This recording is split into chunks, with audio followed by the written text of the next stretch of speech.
এক ব্যক্তি স্বপ্ন দেখতেছে যে একটা বাঘ তাকে পেছন থেকে দৌড়াচ্ছে, সামনে একটা কূপ, বাঘের ভয়ে সে কূপের মধ্যে লাফ দিছে, দেখে কূপের ভিতরে সাপ বসে আছে।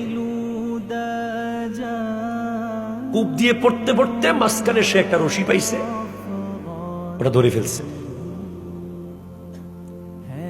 রশি পাওয়ার পর ওই রশি যেখানে ধরছে ঠিক সেই জায়গায় দেখে একটা মৌমাছির বাসা, মধু আর মধু।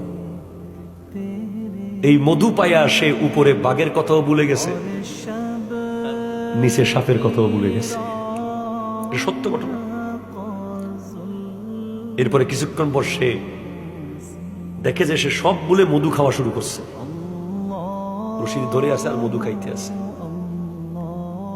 ইতিমধ্যে দেখে একটা সাদা ইঁদুর আর একটা কালো ইঁদুর এসে রশি কাটা শুরু করছে।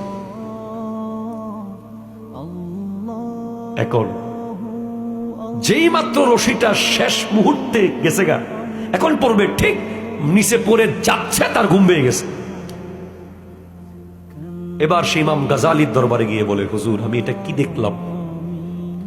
ইমাম গাজালি যিনি ৫ম শতাব্দীর মুজাদ্দিদ, যার বই পড়ে পড়ে এখনো আমেরিকা ইউরোপে মানুষ মুসলমান হয়, বিশ্ববিখ্যাত দার্শনিক, মুসলিম মুসলমানদের গৌরব ইমাম গাজালি বলে, উপরে যে বাঘটা তোমাকে দৌড়াচ্ছিল সে ছিল আজরাইল আলাইহিস সালাম, আর কূপটা ছিল তোমার কবর,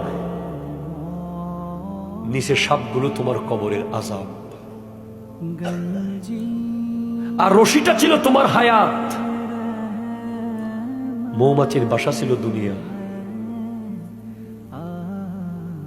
তুমি মধুর বাসা দেখে মানে দুনিয়ার পেয়ে তুমি উপরে বাঘের কথা তথা আজরাইল আলাইহিস সালামের কথাও ভুলে গেছো, নিচে সাপ তথা কবরের কথাও ভুলে গেছো। হুজুর সাদা ইঁদুর আর কালো ইঁদুর গুলো কি ছিল? সাদা ইঁদুর দিন, কালো ইঁদুর রাত। রাত দিন রাত দিন করে তোমার হায়াত চলে যাচ্ছে। যেই মাত্র তুমি মারা যাবে ঠিক সেই সময় তোমার স্বপ্ন ভেঙে গেছে, তুমি কবরে চলে যাচ্ছ।